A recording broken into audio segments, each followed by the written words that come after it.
ছেলে বলল, আম্মু একটু সবজি নরম খিচুড়ি রান্না করে দিবে, আজকে অনেক ঠান্ডা পড়েছে।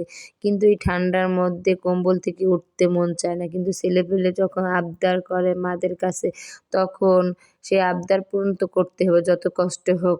আসসালামু আলাইকুম সবাইকে, কেমন আছেন? আশা করি ভালো আছেন। আলহামদুলিল্লাহ, আপনাদের দোয়ায় আমরাও ভালো আছি। তাই কি করব, ঝটপট করে রান্নাঘরে চলে আসলাম। আইসা কিছু ডাল আর চাল নিয়ে পরিষ্কার করে নিলাম। ঘরে যে ধরনের সবজি ছিল সব ধরনের সবজি কেটে নিলাম। কি করার, এখন তো আর বাজার থেকে সবজি আনা যাবে না। তাই বাসায় যেগুলো সবজি ছিল সবগুলো কেটে ধুয়ে পরিষ্কার করে নিলাম। ঝটপট করে রাইস কুকার বা প্রেশার কুকারে রান্না করা যায় তাড়াতাড়ি। তাই প্রেশার কুকারে আজকে রান্না করব। প্রেশার কুকারে নিয়ে যে চালগুলো পরিষ্কার করে রাখছিলাম সেই চালগুলো ঢেলে দিতেছি। সব ধরনের সবজি ধুয়ে পরিষ্কার করে এখন সব ধরনের সবজিগুলো এই চালের মধ্যে দিয়ে দিতেছি। দেওয়ার পরে এখন সামান্য মশলা, সবজি খিচুড়িতে বেশি মশলা দিলে কিন্তু খিচুড়ি ভালো লাগে না। তাই একটু রসুন বাটা, একটু আদা বাটা, একটু জিরা বাটা, কাঁচামরিচ, তারপর একটু মরিচের গুঁড়া, হলুদের গুঁড়া, টমেটো এগুলো দিয়ে একটু লবণ, হালকা একটু তেল দিয়ে ভালোভাবে মাখিয়ে নিতেছি। ভালোভাবে মাখিয়ে নিয়ে একটু চুলায় বসিয়ে দেবো। চুলায় বসানোর পরে কষিয়ে নিতে হবে ভালোভাবে। ভালোভাবে নেড়ে চেড়ে কষায় নিতে হবে। যখন পানি একদম শুকিয়ে যাবে তখন পানি দিয়ে দিতে হবে পরিমাণ মতন। যে ভুনা খাবে ভুনার পরিমাণ মতন পানি দিতে হবে, যে পাতলা খাবে সেই পরিমাণ পানি বেশি দিতে হবে। এই শীতেই কিন্তু এই সবজি খিচুড়ি বেশি মজা লাগে, কিন্তু গরমে এরকম সবজি খিচুড়ি ভালো লাগে না। তখন ভুনা বা গরুর মাংস বা খালি ভুনা রান্না করলে ভালো লাগে আচারের তেল দিয়ে। এই নরম খিচুড়িতে কিন্তু তেল বা কিছুই লাগে না, খালিই খাওয়া যায়। এক নিমিষে ২-৩ প্লেট খাওয়া যায়। ভুনা খিচুড়ি যেরকম ১ প্লেট খাওয়া যায়, কিন্তু পাতলা খিচুড়ি বেশি খাওয়া যায়। ঠিক আছে? কিন্তু আমার কাছে তো অনেক ভালো লাগে। এই কষানো দেখে আমার জিহ্বায় পানি চলে আসে। দেখতে যেমন সুন্দর হয়েছে, খেতেও কিন্তু অনেক মজা হয়েছে।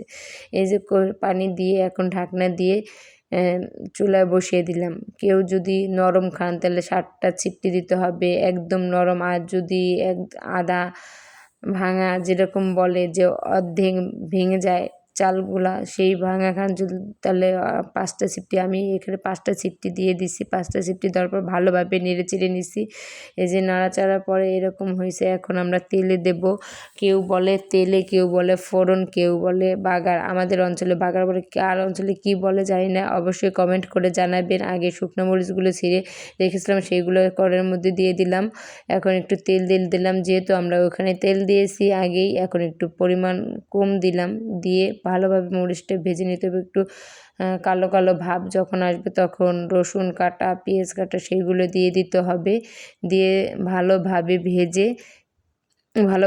ভেজে নিতে হবে, ভালোভাবে নেড়ে চেড়ে নিতে হবে। ভালোভাবে নেড়ে চেড়ে এই খিচুড়ির মধ্যে ঢেলে দিতে হবে। খিচুড়ির মধ্যে ঢেলে দিয়ে এই মশলাটা ভালোভাবে মিশিয়ে নিতে হবে। ভালোভাবে খিচুড়িটা নেড়ে চেড়ে দিতে হবে উলটপালট করে।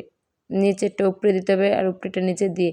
ধনেপাতাটা আগে দিই নেই, ঘ্রাণটা চলে যাবে, তাই বাগার দেওয়ার পরে আমরা ধনেপাতাটা দিয়ে দিছি যখন ঘ্রাণটা যেন ভালো আসে। এই যে আমরা সবাই মিলে এখানে খেতে এসেছি অনেক আনন্দ করে, অনেক মজা হয়েছে খিচুড়িটা। আজকের ভিডিওটা এই পর্যন্তই। আল্লাহ হাফেজ।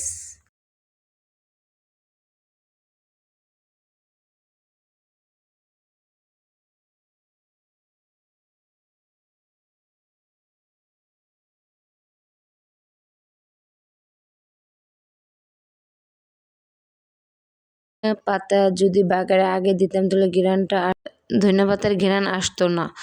আজকের ভিডিওটা এই পর্যন্তই। আবার নতুন ভিডিও নিয়ে আসবো। আল্লাহ হাফেজ।